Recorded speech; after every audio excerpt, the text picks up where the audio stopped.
Hyderabad India की चौथी सबसे बड़ी सिटी है, लगभग 1 करोड़ पॉपुलेशन के साथ। आज ये देश के सबसे तेज ग्रो करने वाले शहरों में से एक है। इसमें फार्मास्यूटिकल और आईटी सेक्टर्स ने बड़ा रोल निभाया है। 2020-21 में हैदराबाद के आईटी एक्सपोर्ट्स थे 1,45,000 करोड़ रुपए, जो कि इंडिया में दूसरे नंबर पर है बैंगलोर के बाद। शहर में नए स्पेशल इकोनॉमिक जोन्स भी बनाए जा रहे हैं, हाईटेक सिटी जैसे, जिससे नई कंपनीज आएंगी, एम्प्लॉयमेंट बढ़ेगी और ट्रैफिक इंक्रीज होगा। इसको ध्यान में रखते हुए ट्रांसपोर्ट इंफ्रास्ट्रक्चर को अपग्रेड किया जा रहा है, जैसे मेट्रो और रोड्स। कनेक्टिविटी को इंक्रीज करने के लिए 158 किलोमीटर लंबी आउटर रिंग रोड भी बनाई गई थी 2016 में। इसकी सक्सेस के बाद और नेबरिंग रीजन्स को सिटी से बेहतर कनेक्ट करने के लिए स्टेट गवर्नमेंट ने रीजनल रिंग रोड को भी प्लान किया है। ये एक 340 किलोमीटर लंबा एक्सप्रेसवे होगा, जो कि बड़ा लूप बनाएगा हैदराबाद के अराउंड, और इसको आउटर रिंग रोड से भी कनेक्ट किया जाएगा रेडियल रोड्स की मदद से। अर्ली 2000s में हैदराबाद फार्मास्यूटिकल और बायोटेक्नोलॉजी का हब बन गया और आज भी इसे जीनोम वैली ऑफ इंडिया कहा जाता है। 2008-9 में हैदराबाद के बायो फार्मास्यूटिकल एक्सपोर्ट्स 12,400 करोड़ रुपए तक पहुंच गए थे। इसके अलावा आईटी इंडस्ट्री ने भी काफी ग्रो किया है पिछले 20 सालों में। आज हैदराबाद आईटी के टॉप ग्लोबल सेंटर्स में से एक है। ऐसा अपने आप नहीं हुआ, बल्कि स्टेट गवर्नमेंट ने कई कदम उठाए इसे अचीव करने के लिए। तब आंध्र प्रदेश के chief minister N Chandrababu Naidu ने 1998 में एक टेक्नोलॉजी और नॉलेज एनक्लेव एस्टैब्लिश किया हैदराबाद के वेस्ट में 1,400 करोड़ रुपए की इन्वेस्टमेंट से।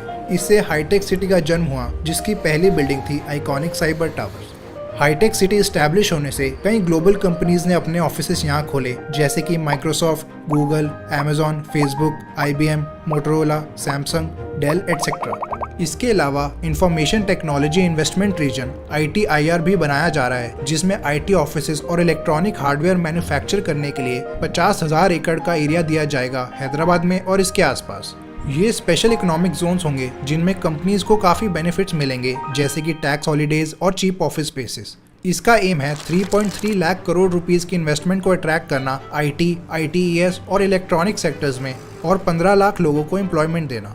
वर्ल्ड बैंक ग्रुप ने हैदराबाद को बिजनेस करने के लिए दूसरी बेस्ट इंडियन सिटी का दर्जा दिया है। आज हैदराबाद मेट्रोपॉलिटन एरिया की GDP इंडिया में 5th हाईएस्ट है, 5.8 लाख करोड़ रुपीस के साथ। इतनी ग्रोथ होने से सिटी के ट्रांसपोर्ट इंफ्रास्ट्रक्चर पर प्रेशर बढ़ गया है। मेट्रो सिस्टम के साथ आर्टीरियल रोड्स, फ्लाईओवर्स और एक्सप्रेसवेज भी बनाए जा रहे हैं सिटी में कनेक्टिविटी इंप्रूव करने के लिए। Recently outer ring road expressway बनाया गया था, जो कि 2016 में पूरी तरह से खुल गया।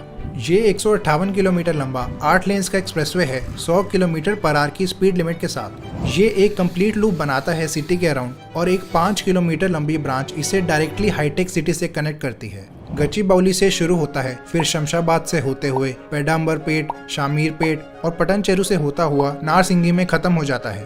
पूरे रूट में 20 इंटरचेंजेस हैं एंट्री एग्जिट के लिए। Outer ring road hitech city, international airport, IKP knowledge park और हार्डवेयर पार्क को आपस में कनेक्ट करती है। इससे मेजर नेशनल हाईवेज जैसे NH44, 65, 163 और 765 भी लिंक होते हैं। स्टेट गवर्नमेंट की Hyderabad metropolitan development authority HMDA ने इसको बनाया था 6,700 करोड़ रुपए की लागत से। फ्यूचर ग्रोथ को ध्यान में रखते हुए और नई टाउनशिप्स के बनने की वजह से इसे बनाया गया। इसके दोनों साइड 2 लेन्स की सर्विस रोड्स बनाई गई हैं लोकल ट्रैफिक के लिए।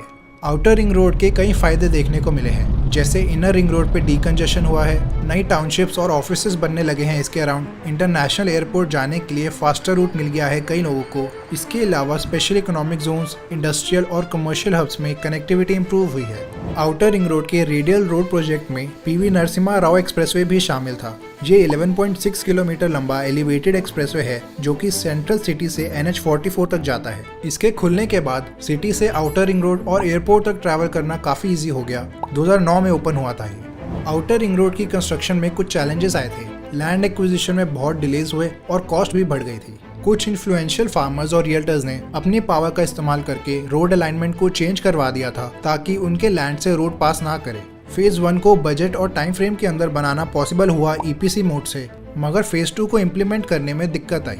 ये फेज ज्यादा कॉम्प्लेक्स था और प्लानिंग में भी प्रॉब्लम्स थी, जिससे फाइनेंसिंग और कंस्ट्रक्शन में डिलेज देखने को मिले। इसको भी PPP मॉडल से बनाया गया। PPP मॉडल होता है पब्लिक प्राइवेट पार्टनरशिप, यानी कोई गवर्नमेंट एजेंसी प्राइवेट कंपनी या कॉन्ट्रैक्टर को हायर करती है इंफ्रास्ट्रक्चर प्रोजेक्ट बनाने के लिए। PPP भी कई टाइप्स के होते हैं, जैसे कि build operate transfer, build own operate transfer, engineering procurement construction etcetera.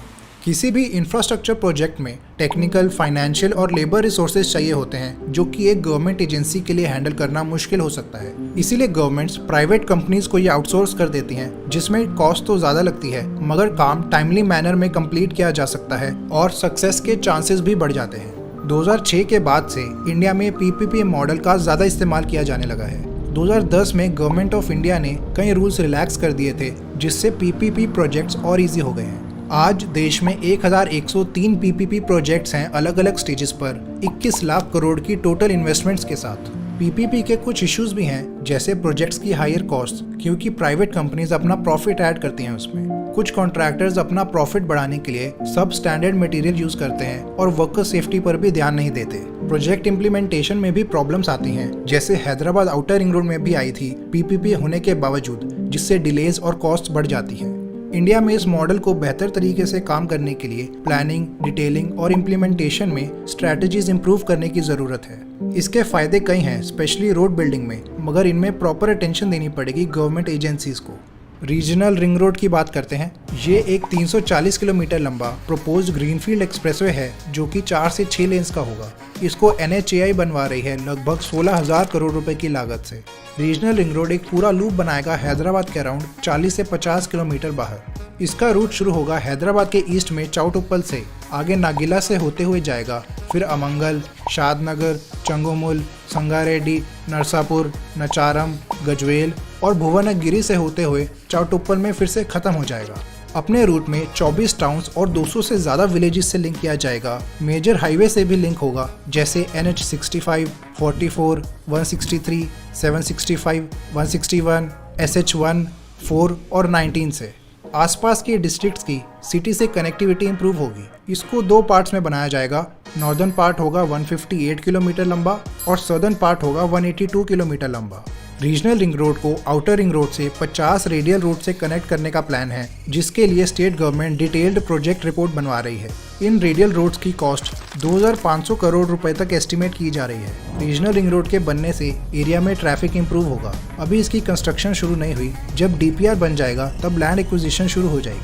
Hyderabad metropolitan development authority HMDA ने हैदराबाद का 2031 मास्टर प्लान दिया है, जिसमें स्टेट की ग्रोथ का विजन और डेवलपमेंट के लिए रेगुलेशन दिए गए हैं। इसमें extended Hyderabad metropolitan region 5,965 square kilometre का बनाया गया है, जिसकी एस्टिमेटेड पॉपुलेशन होगी 1,85,00,000 लोगों की 2031 तक। इस मास्टर प्लान में लैंड एलोकेशन और जोनिंग की प्लानिंग है ट्रांसपोर्ट इंफ्रास्ट्रक्चर के साथ। इस मैप के सेंटर में म्यूनिसिपल कॉर्पोरेशन ऑफ हैदराबाद का एरिया है। इसके वेस्ट में साइबराबाद है, जहां हाईटेक सिटी भी आता है। ये green line outer ring road है और इसके दोनों साइड 1 किलोमीटर का जो पिंक एरिया है, इसको स्पेशल डेवलपमेंट जोन के अंदर डेवलप किया जाएगा। ये मल्टीपर्पज जोन्स होंगे, जिसमें टाउनशिप्स, ऑफिसेज, कमर्शियल और पार्क स्पेसेस भी होंगी।